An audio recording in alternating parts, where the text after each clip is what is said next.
This is one of those very straightforward gaming laptops, so it is not trying to be super thin, it is not trying to be super light, it is not trying to be the very best performing and the most extreme machine money can buy.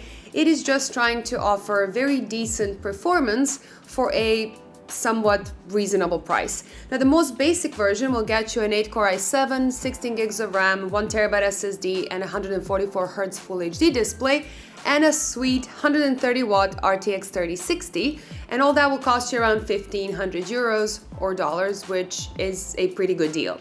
But the version I have right here has pretty much the same specs, but then instead of a 3060, it has a 130-watt 3070 graphics card, and this one will cost you a bit over 2,000 euros here in the Netherlands, which is, you know, quite a premium for just a GPU upgrade. But nevertheless, let's see what this GP66 Leopard from MSI has to offer and how it compares to other laptops on the market. Let's go! This video is brought to you by Seasonic and their Prime series power supplies. These top quality power supplies are very efficient, they're whisper quiet, extremely reliable, and my go-to choice for most of my test rigs and builds around here. And to make the deal even sweeter, Seasonic wraps it all up in a cozy 12-year-long warranty. Check them out using the links in the description below. The Leopard series isn't new to MSI, but they did redo their design this year. They dropped their old school red details and they went with more neutral black and gray tones. Now that definitely gave it a bit of a modern look, but it is still very obviously a gaming laptop design-wise. It is made completely out of plastic, but it is well built and feels reasonably solid overall. So I would say it doesn't look cheap, but it also doesn't give you that premium feel that you get with metal panels. With a weight of 2.4 kilos, it is definitely on the heavier side, even though the dimensions are pretty standard. So it will be fine to move it around when you need to, but it's not really something you want to carry around with you every single day. And then especially so if you add in the weight of the charger. You only need one hand to open it up, and I personally think that the inside is very well done. The wrist rest is comfortable, the keyboard is pretty good and very easy to get used to, and it has a nice RGB backlight. It's not very bright though, so you mostly see it when it's a bit darker. I really like their function key highlight feature, so when you press the function key, all the usable buttons will light up, which is a minor detail, but it is so efficient. I am missing a numpad though. I know that it's not an easy task to fit a numpad on a 15-inch laptop without sacrifices, but there are some laptops like the Aorus 15P for example that do have it, and I think it would be a good addition here. Now the touchpad is alright, it's a bit on the small side for a modern laptop, but it is smooth and responsive and it will get the job done. Now in terms of connections, MSI did pretty well here, I think. I really like that they put most of the connections on the back of the laptop so they won't get in your way that much. There is a power connection, Ethernet, HDMI port, and a fast 10 gigabit USB 3.2 Gen 2 port with a DisplayPort support. So you can pretty much connect two monitors to this laptop if you want to. On the left side there is another 5 gigabit USB port and an audio jack, and on the right side there are two 5 gigabit USB ports. There is no Thunderbolt support and no 20 gigabit USB ports, but at least you do get a 10 gigabit one, while the Aorus 15P, for example, doesn't even have that. I keep mentioning this Aorus 15P because I actually think it is one of the main competitors of this laptop because it has the same CPU and the same GPU with the same power limit. So let's see how they actually compare when it comes to gaming. So in most games, the MSI GP66 is actually a couple of percent faster, between 1 and 6% in most titles. Now there is a couple of games where the 15P has a slight advantage, and there is a couple of games where the difference is a bit larger. But generally speaking, even though you probably wouldn't notice any actual difference between the two while gaming, the MSI does take the slightest of wins here. However, when you compare it to the Asus ROG Strix G15, which is another laptop with an RTX 3070, but then an AMD CPU, the results are even more interesting. MSI is 20% or more faster in majority of games, with a couple of titles sitting around the 50% mark. And this is definitely something you will notice while gaming.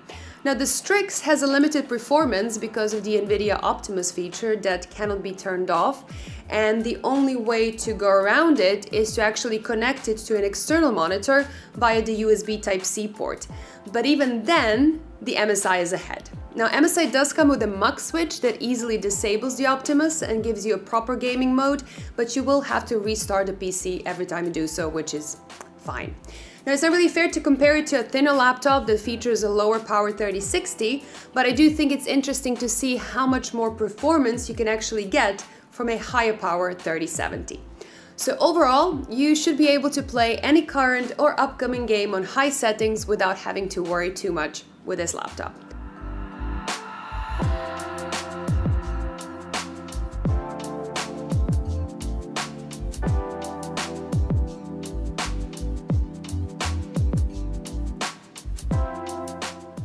When it comes to the CPU performance, it's the same 10th Gen 8-core Intel Core i7 that we've seen so many times by now. It is clearly still a great CPU for gaming, and even though it's not topping the charts, it is still very capable and it will handle fine anything you plan to do with your laptop. The choice of the display is an interesting one. It's a 144Hz Full HD display, and even though it feels completely fine, I do think it's a bit old school because most laptops in that 2,000 euro section either have a much faster Full HD screen or a fast Quad HD screen. And that being said, this is not a cheap panel. It offers a pretty good color gamut and a factory calibration that's good enough for creative work right out of the box. The contrast is disappointing, coming in at around 850 to 1, but the above average brightness kind of makes up for that, at least a bit. Thermal performance is not admirable either, I would say, and it is pretty similar to the rest of the laptops from this lineup. In that extreme performance mode, which is also the default mode, MSI is constantly letting the CPU run up to 95 degrees, which is technically within spec, but it is also way out of my comfort zone. GPU thermals are good though, and it's fairly audible, but it is not extremely loud. In the balance profile, the noise goes down, but the temps are still pretty high up there. And in the silent profile, it's kind of the same. You get less noise, but it's still pushing its limits with thermals. So the default profile is technically fine, but I would really like them to make at least one performance profile that actually feels balanced. Now you need to put a bit more work to get the bottom panel loose. It has a lot more plastic clips holding it in place than what I'm used to, but once you're in, you can easily clean the fans, you can replace the battery, you can replace the network chip, you can upgrade both memory sticks, and you can replace or add a second SSD. So pretty much everything you want is right there. Now the 65 watt-hour battery itself isn't that large, which means that the battery life will be pretty average. It is better than gaming laptops from a few years ago, but the Aorus 15P, for example, did better, and the Strix G15 puts this laptop to shame when it comes to battery life. The webcam isn't anything special, but it's pretty acceptable. If you have enough light, you can easily have a work or a school meeting with it, and it will do just fine. Okay, this is the test of the camera and of the microphone of the GP66 gaming laptop, and as you can see, it is completely fine. The angle is completely normal, and as long as you have a bit of light going on, like I have right here, it's going to be completely fine for a work meeting or a school meeting or whatever you have to do. And the speakers are okay-ish. I expected a bit more since they did skip on the numpad and that gave them a bit more space for some better sound.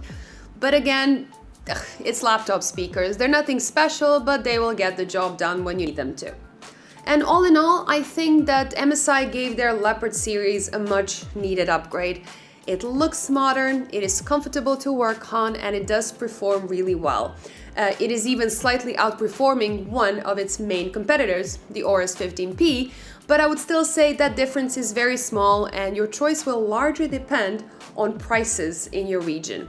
And if the price ends up being close to the given MSRP, you will get a lot of value for your money with this laptop. I also think that the version with the high-power 3060 sounds even more interesting for 500 euros less, so if I were you, I would keep an eye on that one as well. Anyhow, that's it for today. I really hope you liked this review and that it was useful in any way. If you did, please give me a like and subscribe to Tech Testers to never miss a video. Bye guys, see you in the next one.